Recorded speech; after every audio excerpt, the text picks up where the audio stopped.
And you've just heard Promised You Love by Katya Mansell. And I'm delighted to be joined by Katya now. Hello. Hey Ellie, how you doing? I'm really well. I'm really well. And what Good. can you tell us about Promised You Love?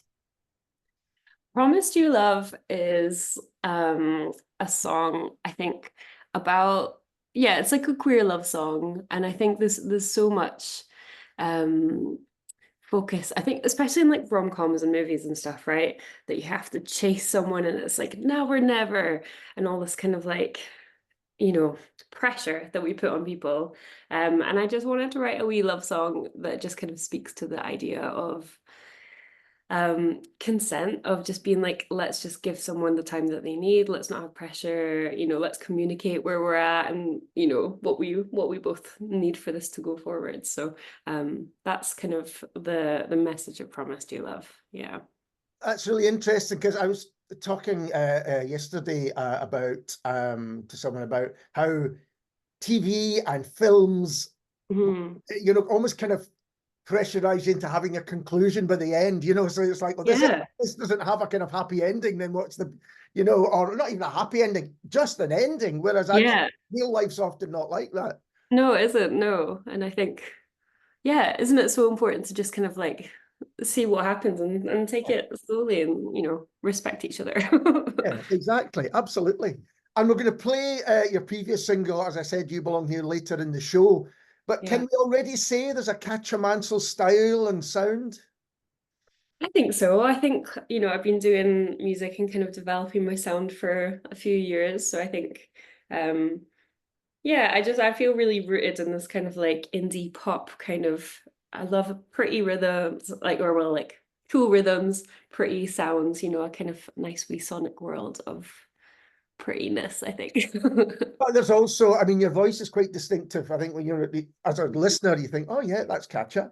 And also the yeah, I think even over two singles, I think there's a kind of there's melody, great melody, a little bit of melancholy as well there, I think. Mhm. And I think it's really interesting. What I guess I'm getting at is, I know you've been making music for a while and Mhm. studying music for a while, which we'll talk about as well. But Mhm. these seem very fully formed, arriving like they've been around for ages. That's how it feels to me. Oh, thank you. I think this is the thing, right? I think, this is my second single. Promise You Love is my second single. You Belong Here was my debut, but I've been doing music for a while, and I think it does speak to the fact that people think musicians and artists just arrive on the scene like fully formed, but actually there's so much work that goes on behind the scenes, and it's a real labor of love. Like, you're kind of playing the long game as an artist to just kind of keep writing and yeah. So what seems like it's just all of a sudden, Yeah, like, um, where's you know, Katya come from? And yeah, does this yeah, person arrive without? Well, what I didn't realize until the last couple of days is the band The Violet Kind, which I didn't know yeah. you were in a band there, and I've been listening to them, and Oh, it's thanks. fantastic. Thank you I'm very good much. to. I've already programmed Speakeasy to be on next week. Oh, nice. Thank you. Thank you. So, was that your first kind of band that you were involved Yeah, in? that was my first kind of, yeah, proper foray into music industry world with, we recorded an EP with Rod Jones, Post Electric Studio. Um, it was really fun. That kind of, again, was kind of born out of, I was doing my undergrads in Edinburgh, and we had drummer Kyle Grieve. I got pally with him, and we started kind of practicing together. He brought on Liam Duffy, bass player, and we all just really clicked. It was a really beautiful thing. And I would write the songs and then bring it to them and let them do what they do best. Um, yeah, we kind of went for it, and yeah, things, I guess. Bands are funny, aren't they? I think we had a few changes up, and like just kind of I moved through to Glasgow, and then we were like, okay, it kind of feels like the time that we're parting now. But that is such a like precious time in my music life. I was going to ask you about the differences about being in a band, the pros and cons compared to being a Mm. solo artist. Hmm. I mean, I really love community. I think it's like so lovely to like, bring songs to people and be like, oh, this is what I've done. Um, and just have the kind of like support, have them, you know, bring their ideas too. I think back then, I'm noticing the difference in myself, that back then I wasn't really up for collaborating, which is quite funny for now, because I think everyone right now is like, oh, you love collaborating, which I totally do. That's You my know, next question. So yeah. right, right. Yeah, I think I'm reflecting on my own, yeah, my own artistry over the years. And yeah, I just was kind of like, I feel like I know what I want to say.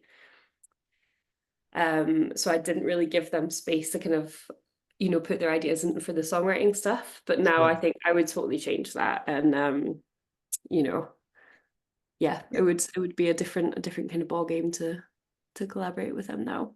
Does that result from a confidence in your own songwriting? Says, I can write for myself and I know what I want, and that, you know, I can be in charge of all that. And therefore, when you cut, because as you say, you have collaborated widely with others. Yeah. That is, and perhaps that's where you get the feeling of being in a band again, is to Oh do yeah. collaborations. Yeah, to collaborate. It's, yeah, I don't know. I think, you know, so it's funny, isn't it? I think there's this confidence of like, I know what I want to say. And sometimes you do, like the song, like I'm writing an album at the moment, and there's songs that I definitely am like, I know what I want to say in this situation. But I think when you're collaborating with others, it's so important to have people's feedback. Because like, see if you say a line and you're like, oh, that's a killer. But other people are like you feel it in the room when people aren't feeling it. And so you get the kind of instant feedback of that. But then that might spark an idea in someone else that is the line that, and when everyone resonates in a room and you're all like, yes, oh my God, that is the one, then it kind of speaks to the fact that it might probably connect with other people more, you know, like more listeners and stuff. So I think, yeah, I don't know if it feels less like a band, but more like this beautiful little melting pot of like everyone's ideas, and just like openness of like, where can we take this, and trust, because you know sometimes you do go to the deep places, and I think it's so important to trust your collaborators, and for them to, you know, for there to be a safe space for you to kind of go there. Yeah, and that idea of community again, and having, you know, as you say, a safe space within that community to try anything, I guess, and to offer up anything. And what's interesting to me is you've collaborated kind of cross genre. You know, you don't say, well, I don't do. I mean, you've worked with Superman on the Beat, for instance. You know, I don't do hip hop. That's not for me. I think previously there were musicians that's kind of, you know, well, I play heavy metal and I don't play anything else. You know, right. that seems to have really broken down. I think now, particularly, there's a lot of jazz artists that, you know, collaborate with folk or hip hop or whatever. It seems those barriers have really kind of melted away, which is lovely. Yeah, definitely. I think for sure, like for me, collaborating is, you know, when you come together and you really connect with someone, it can feel like so therapeutic. It can feel like an actual, you know, I used to be a support worker, so it feels like it's got that kind of safety of like you're seeing someone kind of like really work through something and then be like, oh, like we make something beautiful out of this, and now it feels a bit more okay, you know. Yeah, I think Ali, I've forgotten the question. I got What's really that idea about a collaborating across genres and the genres? genres. Yeah. Yeah, so thank you. So like for me, I think it's not necessarily about the genre, but I think it's just coming together to make a good song that you both care about. Because I think production wise, it can be done in a million ways, as long as you've got melody, you've got a structure. So there's so many possibilities with what you can do with, and just like coming together to see if you vibe together is like really cool. It's about people rather than what, you know, what they do. It's that kind of. So. Yeah, I think so. And you know, you have studied music, a Bachelor of Honours, and have you got your Masters in Arts? Is that 1 month left? 1 month? Well, Will do. Yeah. good luck with that. But I'm really interested in the community that builds up in studying, because I'm guessing when you go to a place of learning like that, and it's people coming with all different types of influences and interests and all of those things. So you kind of have to collaborate with people who are doing different things from you. Yeah, definitely. Yeah, the masters particularly, it was like quite a big focus on collaborating. with songwriting. But yeah, definitely there's so many different genres. I think especially in my year group, there's such a wide mix. And it's a really beautiful thing. I think studying for me is just a really helpful space to give like all of yourself to music, right? It's like you're okay, I've just got this year and I'm gonna like give it my all, and I'm gonna like try things that I don't normally do. Like I started learning about soundscapes, like sound art. That's something that I never really thought of, but that's something that I can draw on like when I'm doing my own production. My mentor, like my supervisor for my projects, one of them I've got two, Jane Steins and Lauren Gilmore. Lauren's a producer for Nova Sound in Oh, yeah. Glasgow. Yes, I have yes. learned so much from her. And I think, particularly having women who are just so good at what they do teach you in a way that is really understandable and a really, really accessible. Because I think there's so much gatekeeping, particularly in production. I think Yeah. that's been so helpful. I feel so much more confident as a producer myself now, which is really cool. I mean, it seems to be that a lot of the lecturers and mentors are people who are still making and Yeah, performing music themselves and writing music themselves. So that's of course. it's so interesting to hear. I talk to a lot of writers, and increasingly people are doing creative writing at universities or at colleges, and it's the Yeah, same thing. It's not so much even the teaching, it's having the time and the space and yeah, the ability to yeah. work on what you do. And I think when, as we all know, the arts are under such pressure at the moment, financially and with funding and all Hmm. those things, Hmm. and just the importance of being able to have these courses and places where people can really learn their craft in a way which is difficult Yeah, yeah, to yeah. do elsewhere. Yeah, definitely. It's been so important to me. It's been really great. And yeah, again, just kind of going back to the community, just having a bunch of people that are there. I'm forever voice noting Lou McLean. We're always, encouraging each other, and we're supporting each other. We're playing a few gigs soon together. I'm supporting her EP release. So yeah, it's really nice to have the kind of atmosphere. But yeah, definitely the time. Oh my God, it's so nice. It's so nice Right. to have the time to do what you want to do. And so I was going to ask how studying music improved your making music, but I think you've maybe answered that already. It's the time and it's the support Yeah. and learning new things, or learning Yeah, about new definitely. things perhaps. Yeah, I think for sure, like, I don't know, even so at the beginning of the year, we had Fraser T. Smith, who's a songwriter, who worked with a lot of artists. Really top of his game, really great guy. He came and spoke to us right at the very start, and he talked through how he wrote a song with Adele. Right. And he showed us like he actually had his MIDI keyboard, and he was like, "This is how it went down." And he built the track, and he was like, so that by the end of the day of writing together, you've got something for them to kind of take away. And I was like, oh, I want to do that, because I was already like producing at home, but I wouldn't have called it production because I thought you had to be an engineer to be called a producer, but that's not the case. So right from the offset, I had that kind of like little seed planted in me that I was like, this is what I want to do. And then yeah, going back to like what Lauren's taught me, she's just awesome. So I've just learned so much production wise that's helped my songwriting. Yeah, tenfold. I think yes, it's been really helpful. And I'm often interested in people who are songwriters collaborating with other people, but they Yeah. perform it. I mean, is that something you've even considered? Or have you always written for yourself? Have you ever kind of written a track for anyone? No, yeah, so a lot of the stuff that I do is for other artists because kind of like what I said earlier, I love the connection of it. And there's some like subject matters that I want to say myself. And I will have collaborators work with me to like make something. But I have been working with other people as well. So me and Eve, she's an artist in Glasgow as well. Yeah, Yeah. we started writing a song recently together, and that's for her, which is really cool. That's really, really cool. And also Alison Wheeler, she's the singer from the Beautiful South. Yeah. I met her on another course that I did, and me and my collaborator Charlie Grant, he was actually a mentor on the program, and then he's like one of my regular collaborators now. we've got a wee trio going on, so that's something for Alison. So yeah, I love writing for other people. It's something that I really want to do more of.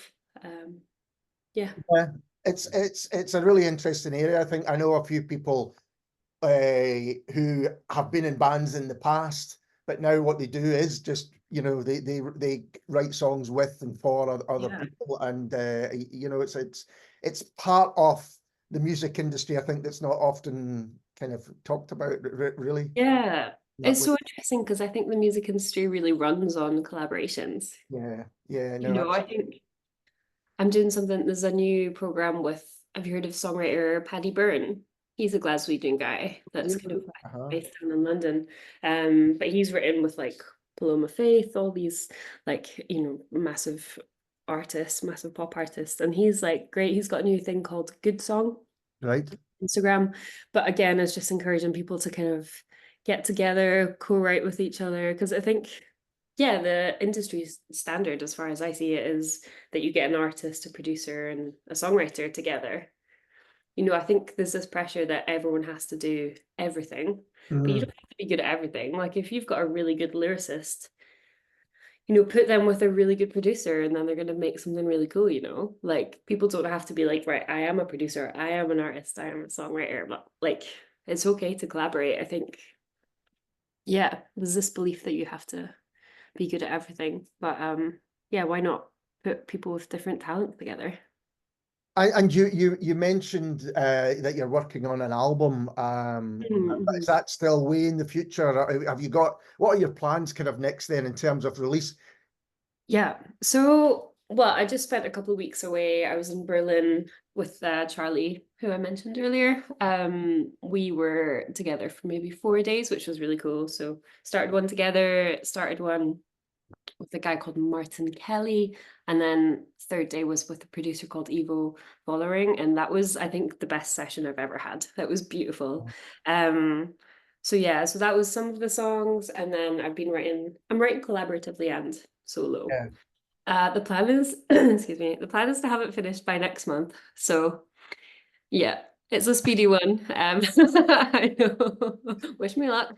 I do. It's great. Like, and the reason I was a little bit surprised with that is because the single releases, you know, it's not like you've said, well, let's do one a month for a run of 4 months. And I'm Mhm, often mhm. interested how people approach releasing music these days because it's changed so much. Yeah, yeah.